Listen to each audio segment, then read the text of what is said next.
Hi, I'm John Desjarlais with the Indigenous Resource Network, and I had the chance to catch up with my dear friend, Chief Councillor Councillor Smith of the Haisla Nation. How are you, Crystal? I'm good. Awesome, Good. awesome, good. I thought if I had a chance to put Crystal in front of a camera, there was a lot of amazing things that you said, but there were some of the things that really resonated me, especially as an Indigenous person and involved in natural resource sector space. But what does this all mean? How are our communities get better? Can you give us, one of those examples you talked about, involvement in the natural resource sector space? How is that moving your community forward? It's moving our nation forward on so many different levels and different fronts in terms of our involvement and our engagement within different projects.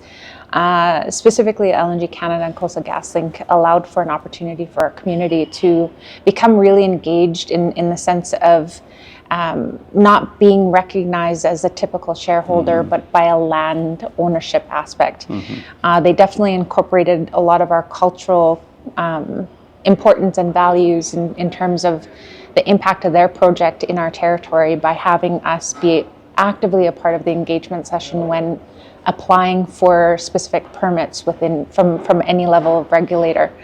To now where we're at today, and I honestly I can't be any more proud of where we are today in terms of the ownership of Cedar LNG. So the involvement our involvement in both of these projects has moved the capacity of our staff, the capacity of our leadership, but more importantly has had a major impact on our people on an everyday aspect through programs and services, through opportunities, through education and capacity. We've been able to support our membership and remove barriers that no other level of government has ever been able to move prior. A lot of our Indigenous communities share a lot in common in terms of losing our culture, our language. I'm so proud that our council has invested over $5 million into a culture and language department. And we're seeing that revitalization of cultural involvement from our people in terms of documenting and learning our language and learning about our feast systems and our clan systems. So it has had a tremendous impact.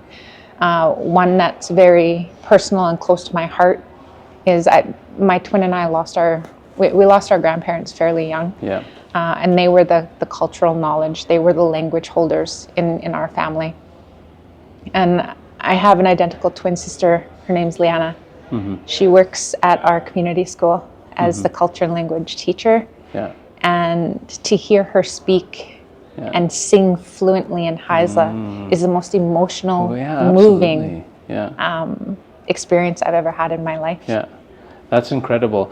And, that's truly inspiring. And one of the other things, I talk and we advocate and say Indigenous engagement and involvement and ownership and participation at this level, it helps to reduce project risk. It shortens life cycles. And then people say, right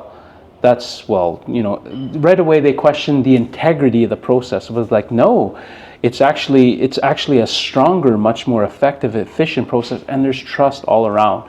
And I think a lot of the examples you talk about speak to that. So that's incredibly inspiring. So thanks for taking a couple minutes with us. And so, we call it the Power Five, or I don't know what we'd call it, whatever, but with Chief Councillor Councillor Smith and dear friend. And thank you very much for your time. Thank you for having me. Awesome. Right on. And that's one. I am Councillor Smith. I'm an elected Chief Councillor of the Haisla Nation, and I'm a proud member of the Indigenous Resource Network.